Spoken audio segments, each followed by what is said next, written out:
When I think of you, and you had this unbelievable career in the NBA, you're one of the great scorers of all time. Thank you. Great Thank shooter you. of all time. Thank you.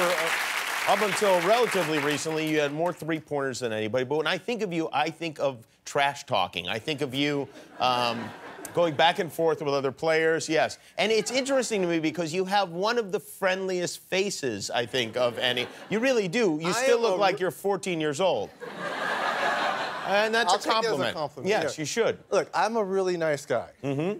I'm not the biggest of guys. I may be tall, but I'm only, when I came into the league, I was only 175, 180 pounds. So I wasn't the biggest or strongest guys. I needed to have a little bit of an edge. My mouth was my edge. And so you started right away when you were a rookie, you started? Well, no, I started, look, when you're getting beat down by your sister, who's the greatest women's basketball player of all time. That's right, yeah. You learned to talk, because I was getting beat down by her, and all my boys were laughing because I was getting beat down by her, but she was beating down them. Yeah, right. But so it is different when it's your sister, I guess. Your sister. Yeah. So I learned to talk there, and then it kind of went to UCLA, and then it happened. I started talking as soon as I got into the league, but I had a bad experience. What was the bad experience? Well, my rookie year, we were playing the Chicago Bulls, and this is Michael Jordan's third or fourth year in. Okay. And we were playing the next exhibition game in some obscure place. And most veterans do not like to play in exhibition games. They want to get to the real thing.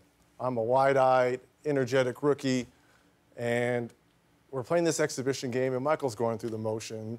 And Chuck Person, who's on my team, who's a trash talker as well, is like, can you believe Michael Jordan, the guy everyone's talking about, who's supposed to be able to walk on water, you're out here killing him, Reg. This is in the first half. He's like, you should be talking to him. He's like, you know, you're right, Michael. Who do you think you are? The great Michael Jordan? That's right. There's a new kid on town, right? Kind of looks at me and starts shaking his head. So at half, I have 10, and he has 4 points, right? And I'm doing all this talking. He's like, okay. End of the game in the second half, he ended up with 44. And I ended up with 12. So he outscored me 40-2. And as he's walking off, he's like, be sure and be careful, you never talk to Black Jesus like that. Okay, I'm so sorry.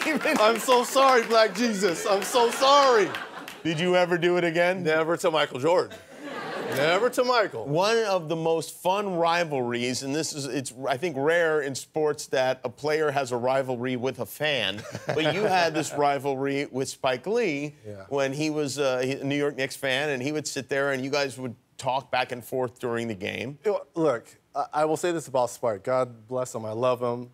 There needs to be more fans because he's a fanatic. Yeah. And along with Jack Nicholson. For sure, yeah. I would say those two are the biggest fans for their fan base. But he talks too much. He talks too damn much. And when you're trying to play a game, you hear the fans and you hear hecklers and guys booing you and stuff like that. But Spike, he takes it a little personal. He gets into He makes it a little personal, so I decided to bring him onto the court and make him part of the game. Yes, right. So, I think he probably liked that, though, don't you think so? You guys would sometimes actually, like, have wagers. We had a bet during that first series in 1994. If we had won the series, my ex-wife, he was going to put in one of his terrible films. And I'm only kidding, Spike. I'm only kidding. And if the Pacers won, well, if we lost, I had to go visit, at the time, Mike Tyson was in prison in Indiana. That was the bet. Right, so he was going to put Mike Tyson was here last night, by the way. He got out. Yeah. Oh, he just got out? Well, he's been out a little while. Okay. Well, we lost. Right. And I held up my end of the bargain. I actually went to the prison. Wow. To visit Mike. I was going, Spike sent me. You know this dude would not come out and see me? I stayed in the waiting room for 3 hours thinking that Mike was going to come out and we were going to be behind the glass and we were going to pick up the phone and, hey, champ, what's going on? The brother never came out. You got blown off in prison? The brother never came out. Come on, Mike. So he's not going to come out here. Oh, no, don't worry. Now he's going to come out. I don't want the champ to come out here. I am Jimmy Kimmel. Want to see more? Well, subscribe to our YouTube channel by clicking here. It's just like subscribing to a magazine, but without those annoying cards that fall out of them.